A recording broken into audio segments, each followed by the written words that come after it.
Balma Jabarani Sheriff Laflebo Malikono ani Malikoka ami wali mandon folike kanyeshi au kilengeli mbela jilima force gorola ama fonga kwa bisimila kwa Jabarani so mandi koroni bode Sheriff La TV ni okoba mananga kuna foni alekene udailentoi bibakuruwa kuna foni kele ne bambulu alegunka Nile talike barakura do blala senka seku ani donku binankunka ni obeka demere Espanyol jamana fe kasika nyeda kura di anga jamana fe nkono marayoro mani oye musée nationali barakura nyere amna buluda sankili ne konnana o nini andunga imbi bakuru kuna funi koro kuna funi mina faraminka kaseko kono kuma wala au yeso ni au dangana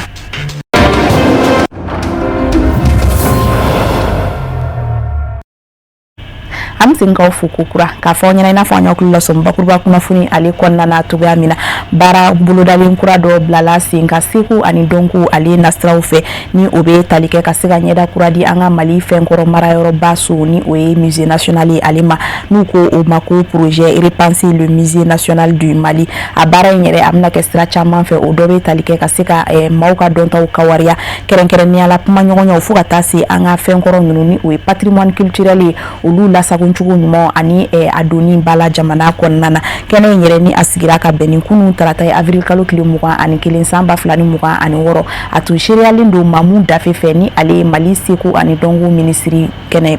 nyemai shirifla jabaran soto kalanga jeka soro lu nyemada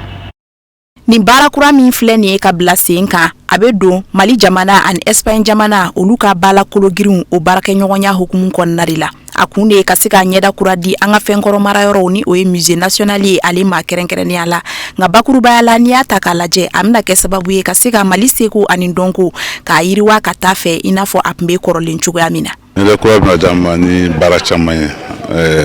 ani ministry kumana aye sera sabairana sera folo oye ka exposition donc musée minanka parce que musée là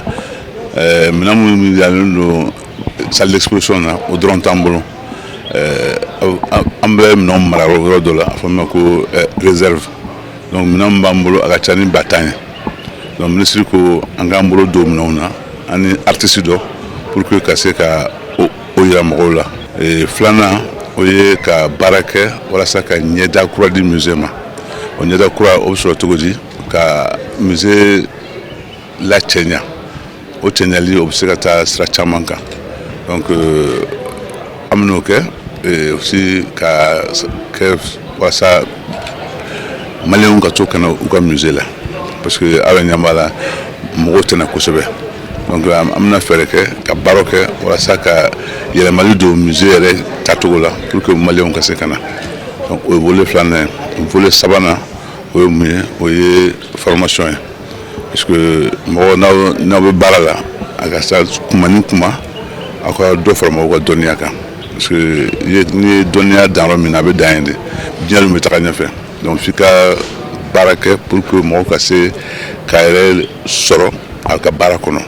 ni bara bolo dalin kura gali mimina ke Mali jamana ani Espagne jamana ni nyonche kerenkeren ni ala seko ni donko binankunka ko be do Mali nyama oluka Mali kura tasira o bara hukumu konnana barka daka ko Mali kura konnana joro kerenkeren ni odile no anga tabulo koro na anga ladala koro ananga seko ni dongo yere bela jilima ni o patrimoine culturel o koro masuru yere be ke jume ni ataka laje ko nyina samba flani muga ani woro o sugantira ko kura anga jamana nyama fe ka ke kala ani seko ni donko sanye olukera puma munu la sera anga seko ni dongo ministry fe kene konnana aya ira ka fo halibi ko ni barakura ni obna ke musée national konnana ni o yanga fenkoro marayoro ye kamna ke sababu mambaye anga jamana tourisme no me ka kono folo ka seko yakuba ya kokura tuguni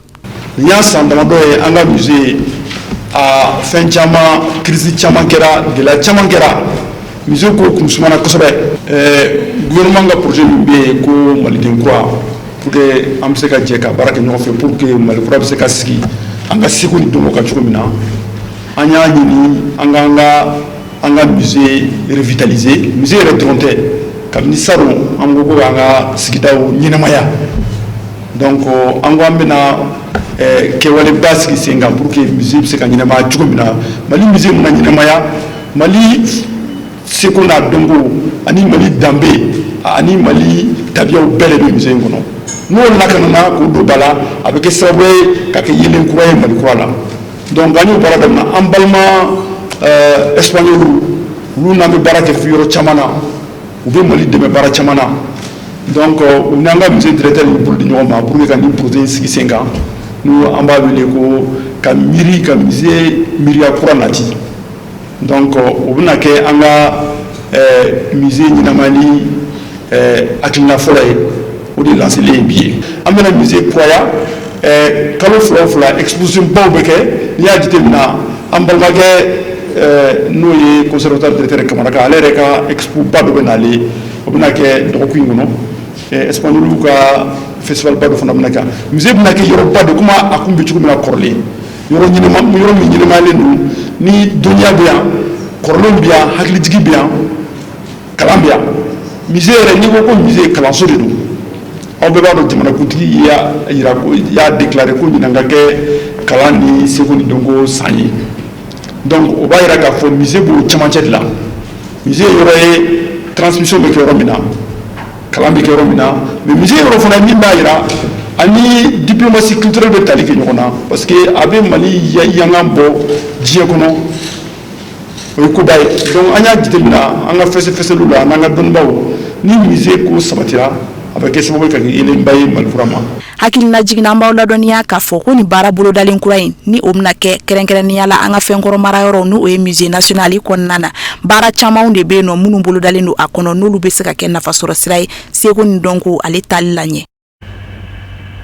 Jama cayali sigidaw kɔnɔna na o ni a ɲɔgɔn lahalaya wɛrɛw ko olu bɛ ka kɛ sababu ye ka se ka kɛ degun ye duguba kɔnɔnaw la ani a nɔkandugu bɛɛ lajɛlen na ko o degun dɔw bɛ se ka kɛ ka se ka tasuma wuli yɔrɔw la i n'a fɔ a bɛ ka kɛ nin waati laban ninnu na cogoya min na ko o tasuma mɛnɛ ninnu o bɛ se ka kɛ sababu ye ka dankari buna hadamadenw ninnu na a bɛ se ka kɛ sababu fana ye k'u bolokɔnɔminɛnw caman tiɲɛ fo ka taa se sigida yɛrɛ ɲɛta sabatili a bɛ se ka dankari o fana na o siratigɛ kelen fana fɛ ko an bɛ ka ye nin waati laban ninnu kɔnɔna na min bɛ tali kɛ so jɔtaw la olu fana bɛ ka dafiri buna hadamadenw da la ko fana kɔlɔlɔntan tɛ bari ka d'a kan hali tɛmɛbaatɔ gansanw ko bɛ se ka kɛ degun ye olu fana bolo ko yaasa an bɛ se ka bɔ nin gɛlɛya ninnu kɔnɔna na a ka kan an ka taabolo kuraw ta taabolo minnu bɛ kɛ sababu ye k'an ni kisi fo ka taa se an bolokɔnɔminɛnw ma yaasa an ka se ka faamuya sɔrɔ hali bi ni lahalaya ninnu na min bɛ tali kɛ Jango Sise la ale ye ingénieur ye ɲininikɛla fana don an ka ɲininikɛla Abibatu Kɔnta ale y'a ka kuma galamani tɛnkun a la a ye min sɔrɔ ka fɔ an ye ni lahalaya ninnu na an ka jɛ k'o seereya ɲɔgɔn fɛ.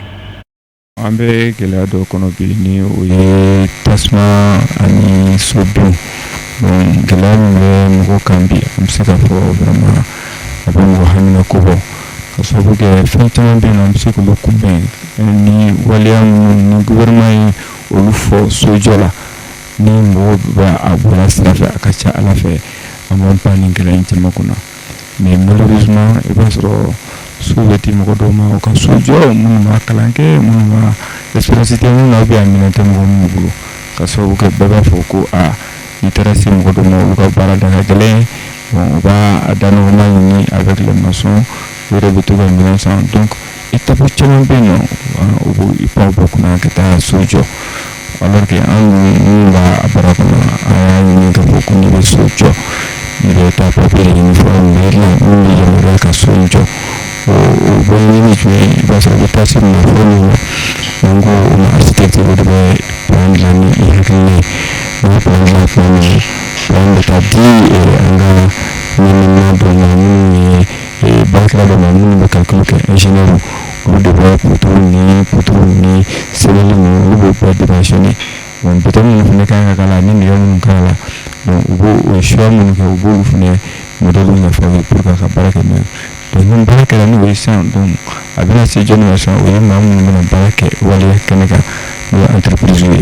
fo a ka kɛ maa yamaruyalen gouvernement bolo minnu bɛ sariya kɔnɔ vis-à-vis de l'État a mɔgɔw b'u bolo a minɛn b'u bolo ka baara kɛ donc a dɔnniya b'u la donc olu fana man kan ka to u yɛrɛ bolo ma fɛnɛ ka baara kɛ fo ka mɔgɔ bila u kɔrɔ ka u lakɔlɔsi yala baara min fɔra ko aw ka kɛ a bɛ ka kɛ nɔrɔmu kɔnɔ donc ni taabolo kɔni sabatira a ka ca Ala fɛ gɛlɛya caman b'an bolo so bɛ na o bɛ nɔgɔya donc fɛn min tasuma ninnu u bɛɛ ye nin problème kelen ye parce que i b'a sɔrɔ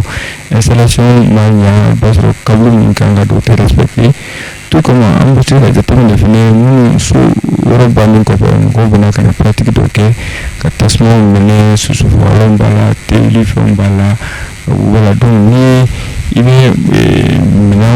minɛntaw tu la donc tasuma kan ka ma b'a la sigarɛti telilaw susufagalanw wusulanw fɛn bɛɛ b'a la donc ninnu bɛɛ kan ka kɛ yɔrɔ la sagonin pour que a kana nati an ka fɛn minɛntaw na donc o ye bon ni baara in nɔgɔya ko ɲuman an kɔni b'a ɲini toujours gouvernement fɛ n'a bɛ autorisation di mɔgɔ o mɔgɔ ma a ka baara kɛ a ka wajibiya u ka contrat kɛ ani baarakɛla minnu ka tɔn dun pour que u ka kɛ responsable ye n'a y'a tigi ye ka wuli ka taa baara kɛ ka sɔrɔ ale ma wuli a ka wuli ka se gouvernement i y'a fɔ ko n ka karisa kɔlɔsi a ka baara la a dun tɛ ka kɛ dɛ n t'a tɔgɔ ye donc gouvernement bɛɛ bɛ se ka wuli waati la ka baara lajɛ ka sɔrɔ a ma kɛ ni teri ye an ka kɔn a ɲɛ ka fisa a selen kɔ a ma wuli ka baara kɛ n'i y'a fɔ dɔw ye b'a fɔ an bɛ fɛn in na an bɛ fɛn in na mais o dɔrɔn tɛ c'est vrai an bɛ baara kɛ an y'a kalan kɛ an b'a domaine kɔnɔ mais baara min don sisan nɔ ni a sera nin étape ma n'an y'an sigi ka lajɛ a bɛ se bɛɛ ma kɔlɔlɔ bɛ se bɛɛ ma anw minnu b'a kɔnɔ a bɛ se anw ma olu minnu b'a la parce que waati caman b'an wele c'est souvent le médecin après la mort baara kɛli kɛlen kɔfɛ ka bɔ k'an ka na kunnafoni na sira wɛrɛw fɛ an bɛ bɔ Mali jamana kɔnɔna na k'an kunda Côte d'Ivoire jamana ale kan ka sanga ni a ka alisilamɛya diinɛ laseli taama ye Côte d'Ivoire jamana ale kɔnɔna na alisilamɛya dɛmɛtɔ Ansaru ɲɛjɔyɔrɔ denkɛ a Seyidi Sherifu Ahmed Tijani Aidara a taara bisimila minɛ Dusi dugu kɔnɔna na a n'a nɔfɛ jamakulu yen nɔ ni a ye wajulu su belebele ɲɛnamaya ye yaasa an ka se ka faamuya sɔrɔ kunnafoni na hali bi an ka lasigiden kɛrɛnkɛrɛnnen Côte d'Ivoire jamana kɔnɔna na Jakarija Danbele ka sɔrɔlen don kumakan olu bɛ lase aw fɛ Fatumata Kane ma.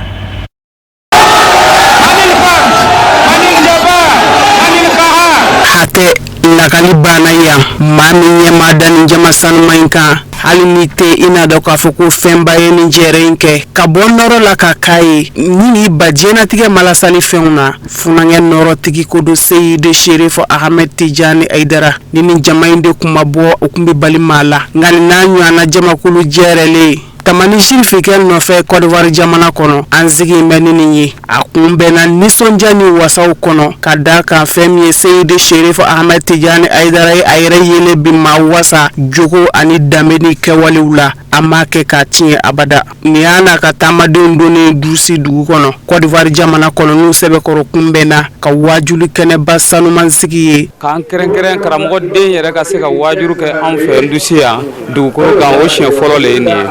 an bɛ Ala tando n'o ye ka Ala wariɲuman dɔn vraiment an bɛ yɔrɔ min na ko bi Dusi kɔnɔ yan Ansaru mɔgɔ min tɛ Ansaru la wallahi o bɛɛ farani bɛ Ansaru kan Sherifu ka kanu na vraiment an y'a labɛn an ka sigida bɛɛ lajɛlen an bɛɛ de farala ɲɔgɔn kan an yɛrɛ y'a témoigner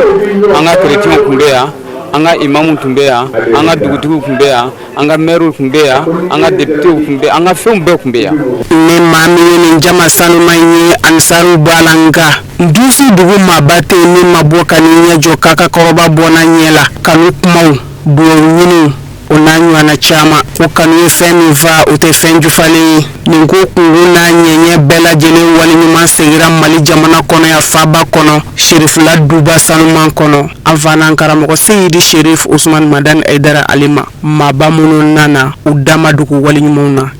ni belebele bɔra yɔrɔ jan na kana na fo an ka dɔɔni fɔ Ansaru baarakɛ nɔ yan iya an bɛ kɛnɛ nin kan yan bɛɛ lajɛlen ɲɛ b'a la kɔnɔdimi tɛ ɲɛdimi don mɔgɔ sugu bɛ représenter mɛ yan o mun fɛn bɛ représenter mɛ yan nin tɛna kɛnɛ si kan ni kɛnɛ gansan tɛ kɛnɛ gansan o bɛ kɛnɛ min kan kɛnɛ ɲɛnama don ni ka ye dugutigiw bɛ yan autorité bɛɛ lajɛlen bɛ yan silamɛw bɛ yan vraiment a k'a lɔn ko a nɔlabila don mɔgɔ la kuma don ko sɔn tɛ pan a dɛgɛ minnu ma nin ye belebele ye yan a bɔra a belebeleba min ye an faden Aidara ye maa welele minnu ye kɛnɛ seereya kanu sira nasiraw fɛ Ansaru fɛ Dusi dugu kɔnɔ ka da kan ni ko Ansaru kungo kaban Dusi Côte d'Ivoire jamana kɔnɔ i ko duguden bɛɛ lajɛlen ka da ka bɛɛ Ansaru ka ko k'u ka ko ye. Ndusi dugu maakɔrɔw y'a ɲini sifinw fɛ k'u kulomajɔli kɛ Zamzamiyu kɔrɔbaden a ka bilasiralikan sanumanw kan cogoya min na sini denmisɛnya ka se ka sabati Ndusi dugu kɔnɔ. Sirifukɛ dɛmɛ an ma sɔrɔ ka na se kɛnɛ kan. Vraiment wajibi a nafa ka bon kosɛbɛ. A bɛ Ansaru dini ka kow kɔnɔ walasa kow bɛ se ka sabati. An bɛ dugawu ɲini fana Sirifukɛ n'a somɔgɔw fɛ. Dugawu ɲini Sɛrifu Usumani Mayiga n'a somɔgɔw bɛɛ lajɛlen fɛ walasa an ka jamana bɛ sabati dugu bɛ sabati ka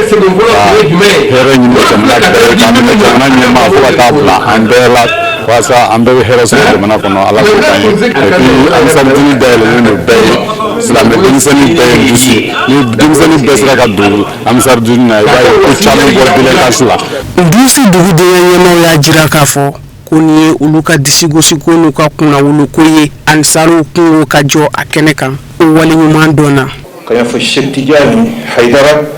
a nako filanan ni filɛ nin ye an ye kuma min fɔ nako fɔlɔ la an bɛ sigi a kan. Sheikh Haidara ni Ala taara ka a ɲuman sigi ka taa Sheikh ba yɛrɛ sɔrɔ ye Sheikh Usmane Madani Haidara ay bɛ a fɔ a ɲɛna Ndusi bɛɛ wallahi an jigi sigilen ni an sɔn dini Ndusi don min na Ala taara bɛna an wele kiyama don na ka an maɲinka Ndusi la an bɛna kuma Ala taara wolo an sɔrɔ kan inshallah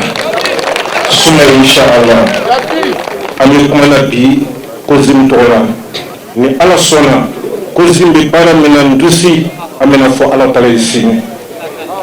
an sɔnna an jigi tuguna an wasara bi Ansaruddin an bɛ Ala deli subhanahu wa ta'ala le fondateur de Ansaruddin que Sheikh Usmane Madani Haidara wa jami'u a'wanihi fi inshar hadhihi da'wa an bɛ Ala ta'ala deli ka an usrati islamiyya dinan ka alamu kɛra. Hakilila jigila an b'a jira aw la k'a fɔ ko Seyidi Sherif Ahmed Tijani Haidara a da sera kɛrɛnkɛrɛnnenya na fɛn min silamɛya yɛrɛ ye a bi juguba minnu laɲini a ye weleli kɛ ka na olu matarafaliw ma silamɛya don k'a ba y'a layidu wɔɔrɔ o kɛbaa hakɛ dama dɔn. N b'a fɔ a bɛ segin a kan nɔfɛ n tɛ tila fara Ala kan n tɛ tila fara Ala kan n tɛ suɲɛli kɛ n tɛ jɛnɛya kɛ n tɛ n den faga n tɛ namara kɛ n sen kɔrɔ n t'a kɛ n bolo kɔrɔ ni kira Muhamadu ye n bila baara ɲuman min n'an b'a kɛ Ala k'a n'aw dɛmɛ Ala k'a dafali nɔgɔya Ala k'a n'aw laban kan k'a ka jurumuw yafa Ala k'o k'a kan Ala y'a kama ni Ala kɛra hɔrɔma ye sallallahu Muhammadu wa sallam. Ali bi Zamzamiyu ka wulukansigi a Seyidi Sherif Ahmed Tijani Haidara a bɛ Côte d'Ivoire jamana kɔnɔna na a ka taamaw senfɛ a kunbɛnna min bɛ tali kɛ bonya ani karama kɔnɔna na Adzope o kaw fɛ yen nɔ ni o bɛ mɛn fédération kɔnɔna na kunbɛnni kɛnɛw tɛmɛnen kɔfɛ a ye wajuli su belebele ɲɛnamaya ni dugu kofɔli in fana na Sherifla Jabaraniso tɔgɔ la ali bi min bɛ tali kɛ Jakarija Danbɛlɛla ale ka sɔrɔlen don kumakanw olu bɛ lase aw ma Zen Abdul Karim Sa kɔfɛ. Kɔnɔwari jamana kan fédération de l'armée Adzope o maaw bɔra ka ca eko kɔnɔkulu kana an karamɔgɔ denkɛ Sherif Ahmed Tijani Haidara n'a tamaɲɔgɔnw bisimila sanji belebele kɔrɔ baw san sɛbɛkɔrɔ nana nka o ma kanuɲɔgɔnw ani Ansaru u fari faga baw u bɔra ka caya san in kɔrɔ k'an karamɔgɔ denkɛ n'a a tamaɲɔgɔnw bɛɛ lajɛlen bisimila kɛnɛ belebele sigila a tɔgɔra n'o ye bisiminali kɛnɛ u ko min ma cérémonie d'accueil k'a fɔ a bɔra a ka so a nana a ka so surafana to dunnen kɔfɛ wajulu kɛnɛ kan ka sigi nka san y'a da don kura ye k'a tɛ jɔ wajulu kɔni kɛra o dugusajɛ baw san sɛbɛkɔrɔ nana maaw bɔra ka caya tilegan fɛ ka tɛmɛ surafana don yɛrɛ waatiw kan baw an karamɔgɔ denkɛ Sherif Ahmed Tijani Haidara a ye bilasiraliw kɛ nin wajulu kɛnɛ in kan min ni naba bɛɛ ye nafa dɔ sɔrɔ a la a kumana bɛɛ ni keleya kan kuma tɛgɛ di ɲɔgɔn kan ka kuma ɲɔgɔn dɛmɛ ani ɲɔgɔn kanu kan jamanadenw ni ɲɔgɔn cɛ hali ni aw tɛ diinɛ kelen na silamɛ minnu bɔra ka na ni wajulu lamɛn ka fara Ansaru n'u kanuɲɔgɔnw kan u bɛɛ lajɛlen nafa belebele sɔrɔ nin kɛnɛ kan wa u ye foli ni waleɲuman ka ɲɛsin an karamɔgɔ denkɛ ma Sherif Ahmed Tijani Haidara ni k'a yira k'a fɔ a nali a bɛnna u ma. Sherifukɛ yɛrɛ ye exemple ye silamɛ ɲuman bɛɛ ye Sherifukɛ bɛ min kan a ka ɲɛnamaya kɔnɔ n'o de y'a ka jogo yɛrɛ la belebeleba ye min bɛ kɛnɛ kan o de ye muɲu ni sabali ka Ala makɔnɔ tiɲɛ don su rɔ sanji y'an bali nka ala k'an sabalila bi tile n'a wajulu sera ka kɛ o b'a yira adamaden ka ɲɛnamaya bɛɛ kɔnɔ n'i bɛ sirifukɛ fɛ i b'a la bila jogo ɲuman de la o de ye sirifukanu ye o ni min fɔ azubikaw ɲɛna o de ye ɲɛsin yɔrɔ min ni kira y'o jira na o de ye sirifu fɛla ye ala sɔnna ka sirifukɛ min d'a ma min sera ka jɔ kira jɔyɔrɔ la ka diinɛ lase ni faamu bɛɛ ye ka tila ka jogo ɲumanya fari da ni kɛcogo bɛɛ ye maa bɛ tugu o la o de ye an ka fara ɲɔgɔn kan hali bi sirifukɛ ka bɔli anw mara yan o ka caya sabula ladilikan minnu bɛ di a bɛ anw nafa a bɛ mɔgɔ nafa hali minnu tɛ silamɛw ye. fɛn min ye Côte d'Ivoire diinɛ ɲɛmaaw ye kɛrɛnkɛrɛnnenya ma Kosimu o ɲɛmaaw fɛnɛ tun bɛ a kɛnɛ kan u nana kana fara ansaruw kan ka nin kɛnɛ in seereya ni k'a yira k'a fɔ silamɛw bɛɛ lajɛlen fa kelen ba kelen ye wa u nisɔndiyalen bɛ nin kɛnɛ in kan u ye dugawu kɛ an karamɔgɔ denkɛ n'a taamaɲɔgɔn bɛɛ ye ni ka dugawu ɲini u fɛ u yɛrɛbakun ye ani Kɔrɔwari jamana yɛrɛ ye. N kan ka min kɛ nisɔndiya nin kɔfɛ an bɛ dugawu k'a ye ka dugawu ɲini a fɛ a b'a kɛ anw bɛɛ lajɛlen ye a bɛ baara min na jɔn tangabaga de ala tanga ye k'a tanga a y'a baara min na ala ma o kɛra k'a kanu don jama la ala ma o kɛra ka jama karawa ye ka lutu an hinɛ don ale la ala ma o kɛra ka lakɔrɔ min na diinu lasebaga ye ala kira tiɲɛtabaga le ye ulamaw warasatul anbiya ni a bɛ yɔrɔ min na sisan ni ye hadisunu faamu a bɛ komi kira le bɛ anw ɲɛ kɔrɔ ten e ka kuma faamu n'a tɛ komi kira masa i bɛ mɔgɔ sɔrɔ anw fɛ yan a bɛ tagama sen na ka taga kira fɛ mais n'o tiɲɛtabaga nana sɔrɔ i fɛ alhamdulilayi dɔw ye ala tanu ba ye dugawu de kɛra an b'a ɲini ala tanu fɛ ka dɔ fara dugawu kan waati bɛɛ lajɛlen ala ma o kɛra donc n bɛ se kɔni ka min fɔ o le ye nin ye hɛpɛtɔba la sɔnni ala muhamadu. Ni kɛnɛ ka foli ni waliɲuman dɔn o kɛra ka ɲɛsin an karamɔgɔ ma Seydi Sherif Usman Madani Haidara ni ale de kɛra sababu ye ka ansaruw fara ɲɔgɔn kan diɲɛ jamana fantan naani bɛɛ lajɛlen bi a baaraw kun cɛra ni silamɛya layiru 6 tali ye n'o ye bayatul islamiya ye. Ali bi an bɛ to nin kɛnɛ kelen in kɔnɔna na ka a Seydi Sherif Ahmed Tijani Haidara a ka laseliw ɲɛmada. An fa an ka imam o Sheikh Bamba ale min ye an bisimila bi kɛnɛ kan yan n'o ye Kosimu ɲɛmɔgɔ ye mara in kɔnɔ an b'a fo an b'a fo maa ba bɛ dɔ n'a ka baara ye k'a sara b'a bolo ka jam'iyyat Ansarudin Islami fo ka an baw fo ni y'o ka laɲini ye o ye min laɲini Seydi Sherif Usman Madani Haidara fɛ a ka den dɔ di ka na bɔ ɲɔgɔn ye taama na an filɛ o taama sira in de kan an donna Côte d'Ivoire ya depuis le 1er avril ka na se bi ma an bi le 20 le 20 avril 2026 alhamdulillah taama min don a daminɛ kuma a bɛ waatinin bɔ fo kana se yan ni ansaruw ka laɲini ye weelekun ye mun ye ka na bɔ an balimaw la an silamɛɲɔgɔnw la silamɛw dama tɛ an mɔgɔɲɔgɔnw la sabu dakuruya fila min ni o bɛ lase an fɛ a mago bɛ an kelen-kelen na min b'a fɔ ani min b'a lamɛn an minnu ye silamɛ ye ani minnu m'a faamu sɔrɔ fɔlɔ sabu a daminɛ ni sisan cɛ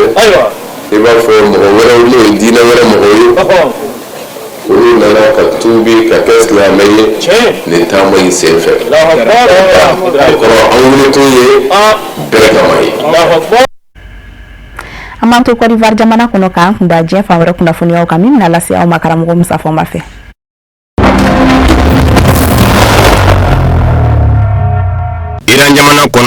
Iran jamana den dɔ minɛna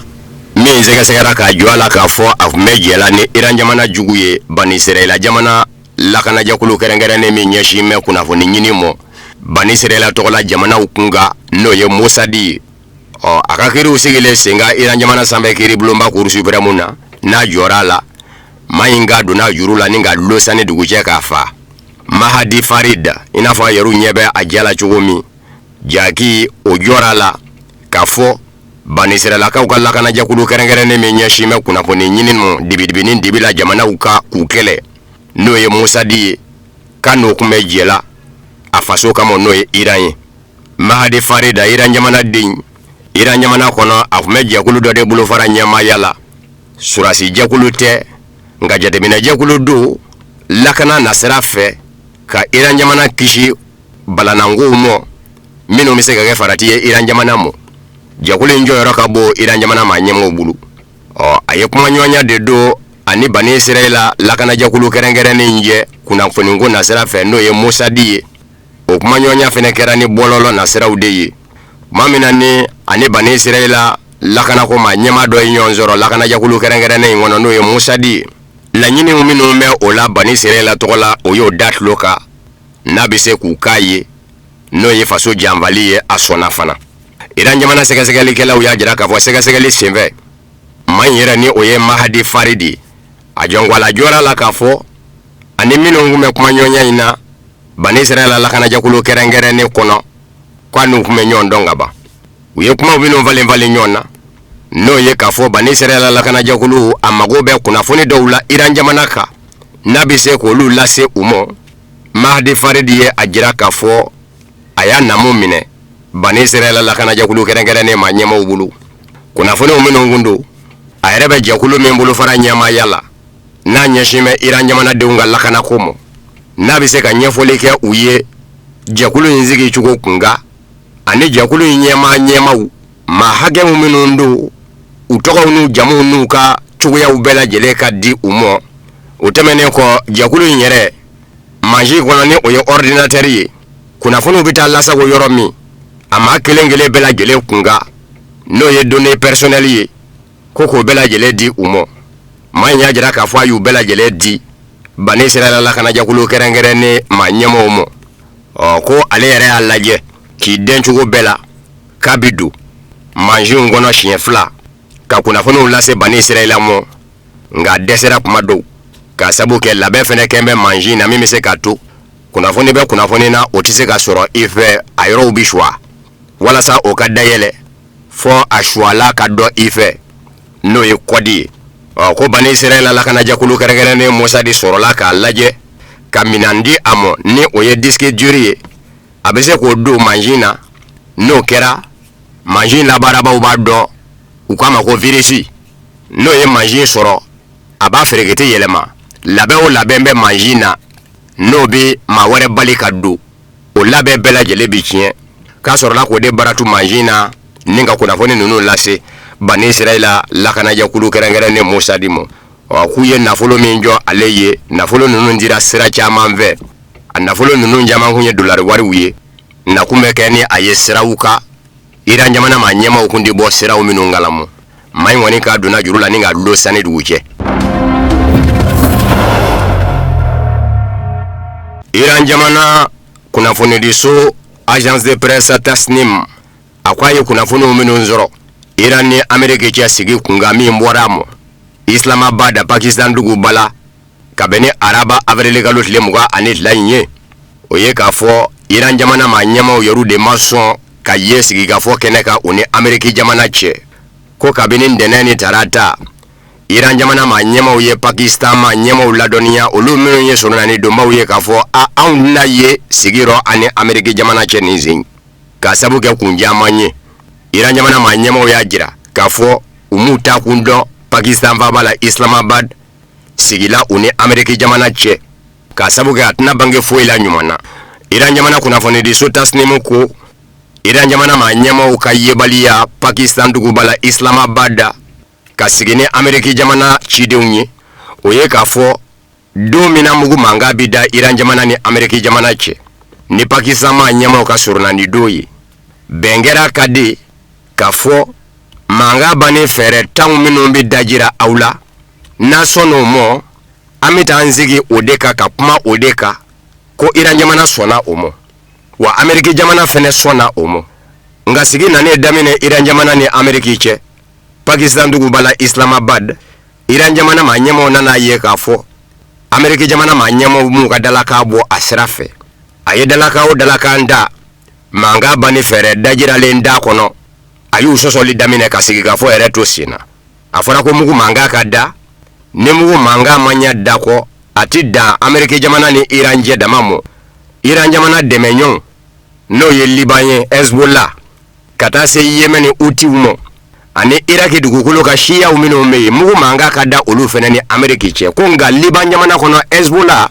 Amérique jamana jɛɲɔgɔn jamana Bani Israël yi ta kɛ Hezbollah bonni ye Liban Amérique jamana ma kuma Bani Israël fɛ ko k'o bonni dabila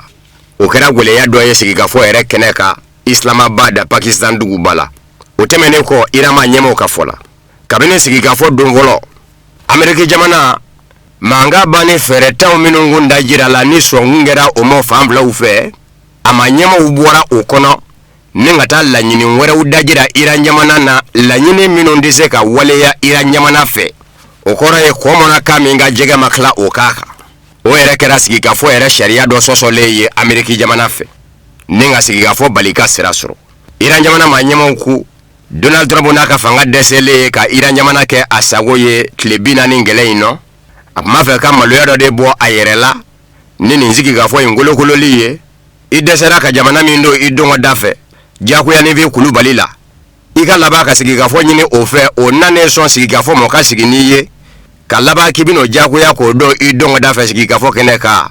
ko Iran jamana maa ɲɛmaaw y'a ye k'a fɔ Donald Trump tɛ sɛbɛmaa ye Iran jamana maa ɲɛmaaw ko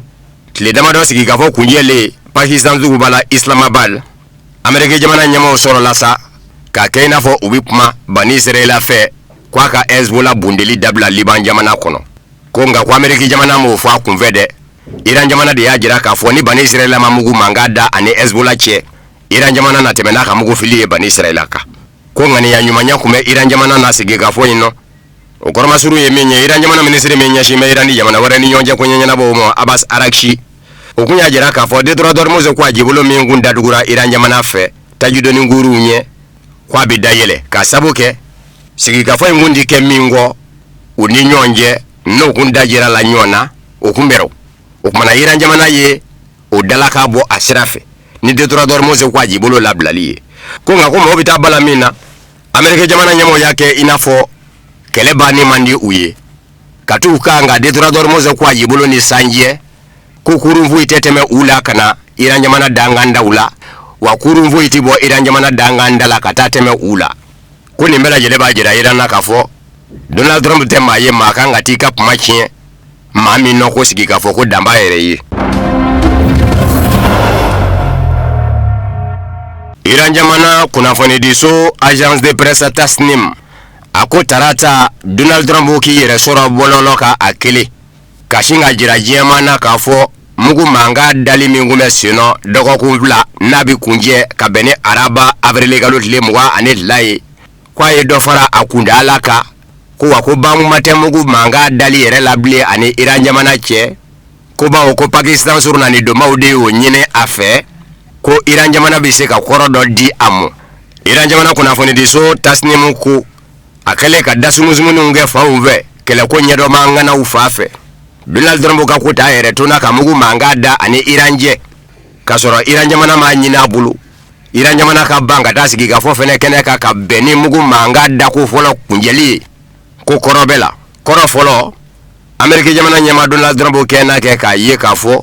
a binna kɛlɛ in nɔ ani Iran jamana cɛ a dɛsɛra a ye Iran jamana kɔrɔbɔ sira bɛɛ lajɛlen dɔ fɛ kɛlɛ in nɔ a dɛsɛra ko Amérique jamana ɲɛma kɛ n'a kɛ k'a dɔn k'a fɔ kɛlɛ in ma foyi se Amérique jamana mɔ ni magosa tɛ ko dɔ y'a to a kɛ n'a kɛ k'a ye k'a fɔ ko in fura tɛ natiri kamisa ye bilen n'a tora kɛlɛ in kan a tɛna jaabi ɲuman sɔrɔ ko kɔrɔ filanan min bɛ la tiɲɛ don kɛlɛ in ma nafa foyi se Amérique jamana mɔ ko nka nin fɛnɛ bɛ se ka kɛ fɛɛrɛ ye Donald Trump bolo k'a fɔ ko mugu manga dali dɔ bɛ fara a kundala kan k'i sen bɔ kɛlɛ in nɔ a kɛrɛ kan nka jɛɲɔgɔn jamana Bani Israël la bɛ to kɛlɛ la ni Iran jamana ye wale kɛlen ni Iran jamana jɛɲɔgɔnw ye i n'a fɔ Hezbollah Liban ka falibaw kɛ ye Donald Trump b'i den kɛrɛfɛ ko Amérique jamana sen tɛ ko nka a ka dɔn k'a fɔ Iran jamana ma ɲɛmɔgɔw bɛ ka u ɲɛmada Amérique jamana na jɛɲɔgɔn jamana Bani Israël fɛ n'u ye sira o sira ta u ɲɛmada b'u fɛ ko kɔrɔ sabanan min bɛ se ka sɔrɔ kɔrɔ o ye k'a fɔ Amérique jamana ɲɛma Donald Trump tiɲɛ don a b'i sen bɔ kɛlɛ in nɔ ni nga bani Israila to kɛlɛ lɔ ni bani Israila ma sɔn a bolo ka kɛlɛ jɔ ko nga ko no fɛnɛ kɛra o ti faamu bawo Ameriki jamana ma ɲɛmaw ye a jira ka ba ka fɔ u ti se ka bɔ kɛlɛ in nɔ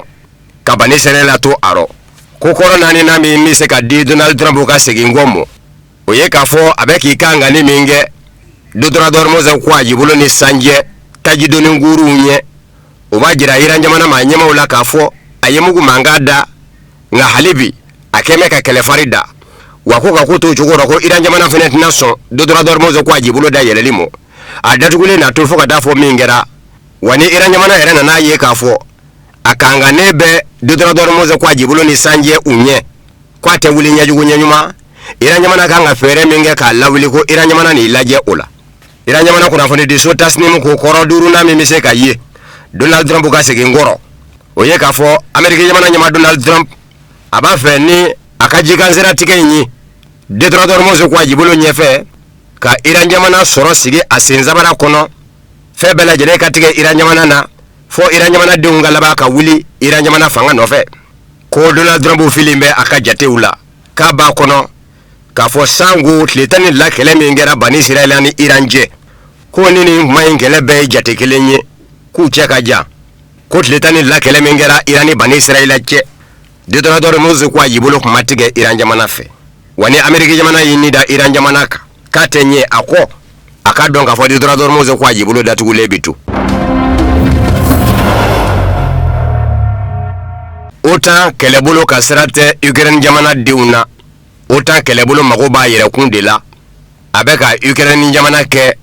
namugulasogo ye a ka yɛlɛnkanzo ye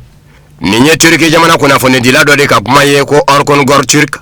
kunnafonidila do Turki jamana jabaraniso la min bɛ wele ko Ulusal Canal a ko ale ye kunnafonidila ye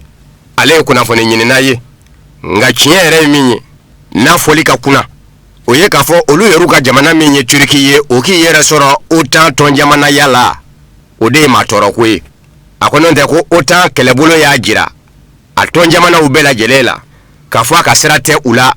OTAN yɛrɛ kɛlɛbolo jɛkulu ka ɲɛnamaya OTAN ka ko bɛɛ bɛ o de mɔ ko kuma na ale b'a fɔ Ukraine jamana denw ye u kan'u yɛrɛ nɛgɛ ko OTAN bɛ yen u kama dɛ OTAN ka sira tɛ u la OTAN bɛ ka Ameriki jamana ka nafasɔrɔ siraw de tɔpɔtɔ diɲɛ ɲɛfɛ a ye kuma in fɔ k'a to Irisila mara la mara min mɔɔw ye u yɛrɛ ndaraki Ukraine jamana na k'u bɛ segin Irisikaya mɔ n'a mara bɛ wele ko République Populaire de Donetsk a kun bɛ taama n'a ye k'a sabu kɛ Irisila jamana den dɔ ma hakili juru caaninen don surasi fɛnɛ don sɛbɛnnikɛlaba don ko Zakar Prilepin o de ye wele bila kunnafonidilaw mɔ Donetsk kɔnɔ fɛnkɔrɔ mara yɔrɔ min bɛ yen ni o ye musée ye a fɛnkɔrɔ mara yɔrɔ in Irisila ye kɛlɛbaw minnu kɛ olu kunnafoniw bɛɛ bɛ sɔrɔ a kɔnɔ u welela o da de rɔ Donetsk musée in kɔnɔ Donetsk Ukraine mara kɔrɔ in na n'a bɛ Irisila fɛ bi nazarala setigi jamanaw ye kɛlɛkɛminɛw minnu di Ukraine jamana mɔ kabini don min na mara in b'a fɔ k'a b'i yɛrɛ ta ka bɔ Ukraine na ni mɔɔw fara n'o kɛlɛkɛminɛw ye a bara ta nazarala setigi jamanaw bɛ k'a fɔ k'u sen tɛ kɛlɛ lɔ o kɛlɛkɛminɛnkɔrɔw minnu minɛna kɛlɛ kɔnɔ olu jirala kunnafonidilaw la Turki kunnafonidila y'a jira k'a fɔ halada nali mɔ nin fɛnkɔrɔ mara yɔrɔ in na Donetsk i bɛ Irisila ni Ukraine cɛ kɛlɛ faamu ka sɔrɔ i ma maa ɲininka o fɛnɛ dafɛ sini jamana de sanfɛ kalankaramɔgɔ dɔ Kolu Shaw sanfɛ kalankaramɔgɔw ka ɲɛma don Institut d'études américaines est asiatique la Liaoninga sanfɛ kalanso la a ko OTAN kɛlɛbolo a bɛ ka taa tununi de ye tiɲɛ don a bɛ k'i firifiri bi tɔni min bɛ la ko fɔ a k'a ka se bolicogo ɲini ɲɛmisɛnw n sɔrɔ fangu ka diɲɛ kɔnɔ ni o ye Asie Pacifique ye Chine ni Japon ni Corée du Nord ni Corée du Sud bɛ sɔrɔ fa min ani birimaniw n'a ɲɔgɔnna ko nka ko nin si tɛ OTAN kɛlɛbolo kisi binni mɔ a ko f'a ka si dɔn k'a fɔ OTAN sigira sen kan san min na o ni bi tɛ kelen ye a sigira gwɛlɛya dɔ de kɔnɔ tuma min na ni diɲɛ yɛrɛ tilan bɛ dankɔrɔba fila ni ɲɔgɔn cɛ u k'a kuma ma ko guerre froide Irisila jamana tun bɛ fan kelen o n'a jɛɲɔgɔn jamanaw n'o ye Union soviétique ye OTAN nana o nacogo de rɔ ko nka Irisila jamana cira URSS tɛ yen bilen Irisila kɛ bɛ jamana kelen ye k'o la ko OTAN tun man ka ye bilen sɛbɛnni min kɛra setigi jamanaw fɛ Varsovie nazarala dugu bala n'o ye pacte ye o fɛnɛ bɔra mɔ bi ko kuma OTAN yɛrɛ man ka ye ko bi ko OTAN bɛ ka dɛsɛ nka bɛ ka kɛ minnu na o ye jamanaw ye minnu bɛ nazarala OTAN tɔn jamanaw nɔ a bɛ ka kɛ olu ka ɲɛkumu kan ka sabu kɛ Amérique jamana bɛ ka OTAN labaara ni k'a ka nafaw tɔpɔtɔ kɛlɛkɛminɛ bɛ sa Amérique jamana de bolo nazarala setigi jamanaw bɛ nafolo la don Amérique jamana de kun OTAN tɔn jamanaya in na ko n'o tɛ k'a bɛ se ka faamu cogo jumɛn Amérique jamana k'i jugu kɛ Chine jamana ye nka a bɛ jɛ la Chine jamana fɛ a bɛ jɛ la Inde jamana fɛ ko nazarala setigi jamanaw nanen sɔminza u yɛrɛ b'a fɛ ni k'a lajɛ ka jɛ kolokolo u ni Chine ni Inde jamana cɛ ko nka k'o n'a ta bɛɛ OTAN ko in laban bɛ dabila ka sabu kɛ fɔɲɔgɔnkɔba de bɛ OTAN kɔnɔ bi kabini Iran kɛlɛ lɔ ni nazarala setigi jamanaw banna ka fara Amérique jamana kan ko ka Iran kɛlɛ a b'a jira k'a fɔ bi bɛɛ tɛ OTAN kɔnɔ bilen.